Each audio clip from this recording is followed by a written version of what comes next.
Okay, we're going to do a works cited lesson. We've talked about this stuff before, but we're going to review it. We're going to talk about the different pieces, and we will definitely talk about how to do hanging indent format. So the works cited page should be on its own separate page. Works cited should be centered like it is in this example here, just like that.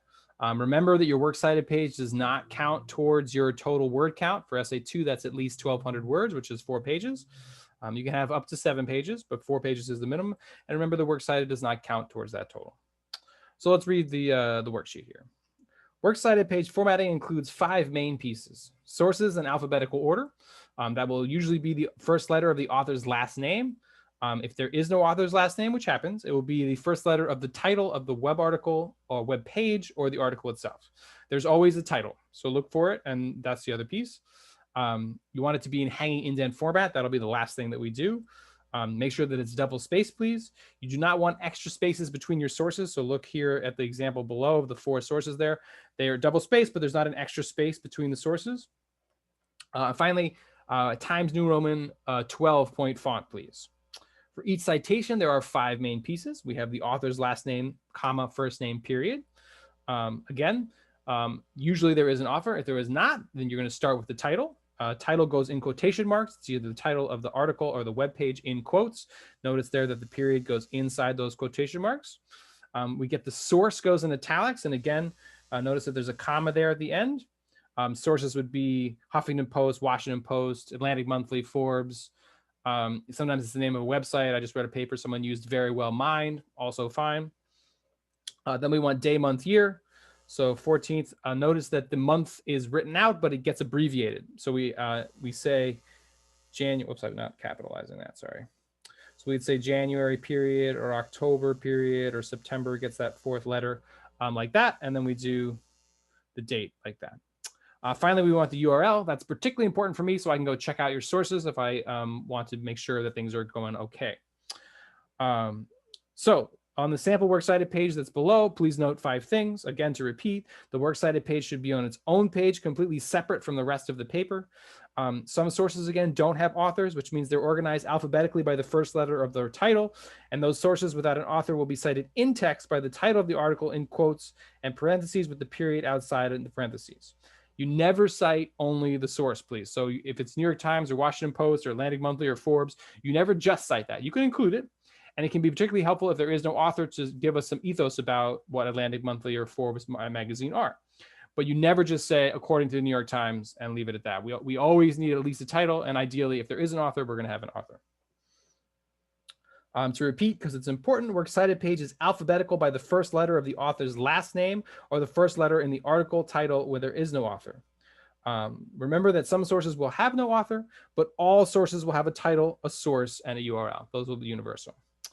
Finally, please remember that a works cited page does not contribute to the required word count for Essay 2 and 3. And remember, no Wikipedia, please, and no encyclopedias.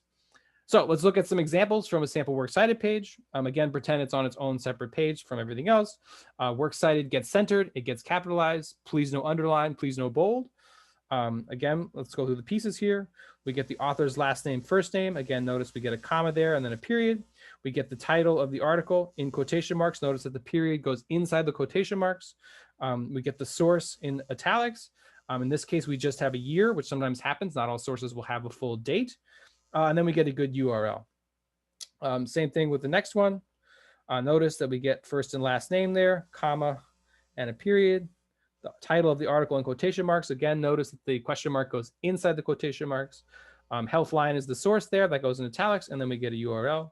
Now we have a couple of examples of sources that don't have authors. In this case, we're starting with the first letter of the title. So notice that alphabetically that it's B and then T and then W. So the first letter of the title here is being used to create the alphabetical pattern.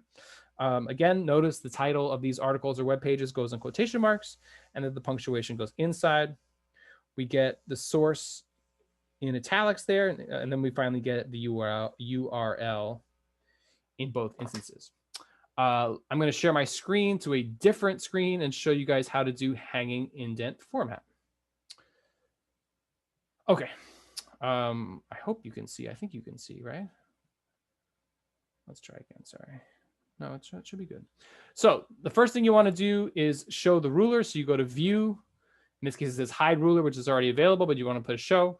If you're using Google Docs or you're using Word, it's the same exact thing. You go to view and you turn the ruler on, and you'll see here the ruler at the top, 0 to 8 inches. It's the size of the piece of paper. So the first thing you want to do, hang indent is the last thing you want to do. So you want to make sure that you have your authors, your titles, your sources, your dates, and your URLs. You want to make sure it's done and in alphabetical order, and everything is organized. That's where we are with this particular example works cited page. Notice that it's in Times New Roman 12-point font. You can see over here. Notice that it is double spaced, but that we don't have extra spaces. So an extra space would look like that. That's not what we don't want, that extra space. We want it to be double spaced, but not extra spaces. Once you've done all those things, got all your different pieces, got it alphabetical, got it double spaced, Times New Roman, you're going to, and you have the ruler showing, you're going to highlight all your sources. Be careful not to highlight the works cited at the top. You want to leave that part off. It's probably pretty small on your screen, but there is a triangle and a rectangle here where my mouse is, all the way over at the 1. So hanging indent takes 2 steps. First step is to drag the triangle and the rectangle to 1.5. And then to delicately grab just the rectangle and drag it back to 1. And you'll see there we get that little indent. That indent is called hanging indent format. I will send these files in the shared email for all these lessons. I will also include a YouTube link that will basically show exactly what I just did again if you need to see it via YouTube. That is the works cited lesson. There should be one more file. Posing view lesson, which I haven't done yet, but I will put that on next. Thanks so much, guys.